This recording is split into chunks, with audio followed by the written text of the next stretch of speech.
আপনারা জানেন যে অভয়নগর থানা এবং কোতোয়ালি থানায় মামলা হয়েছে। পেনাল কোড সেকশনের সাথে এক্সপ্লোসিভ সাবস্টেন্স অ্যাক্টে মামলা হয়েছে।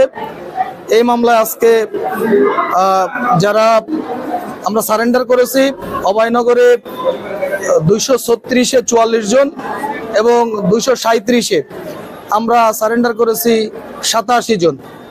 মোট হচ্ছে ওখানে আমরা সারেন্ডার করেছি। আর আমাদের যশোরে একটি মামলা GR 960, এই GR 960-এ আমরা আজকে সারেন্ডার করেছি 22 জনকে।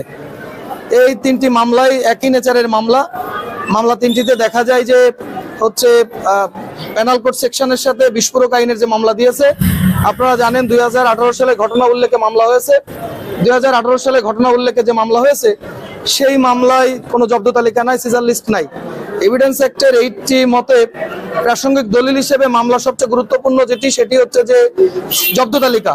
একটি এক্সপ্লোসিভ সাবস্টেন্স অ্যাক্ট বিস্ফোরক উপাদানাবলী আইনে মামলায় যদি মামলা রেকর্ড করতে হয় তাহলে অবশ্যই সেই মামলায় জব্দ তালিকা থাকতে হবে। পুলিশ যে মামলা করেছে সেই মামলায় রেকর্ড হয়েছে, সেই মামলায় কোনো জব্দ তালিকা নাই। তৎপরবর্তীতে যে মামলাগুলো হয়েছে প্রত্যেকটি মামলায় দেখা যায় পেনাল কোড সেকশনে মামলা আছে, সেই মামলায় 323 বা 324-25-এর মতো ধারার উল্লেখ আছে, কিন্তু সেখানে কোনো মেডিকেল সার্টিফিকেট নাই।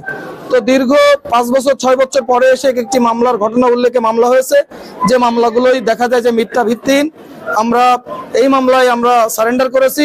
যেহেতু বিস্ফোরক উপাদানাবলী আইন থাকার কারণে মামলায় আমাদেরকে জামিন প্রদান করে নাই বিজ্ঞ judicial magistrate, senior judicial magistrate.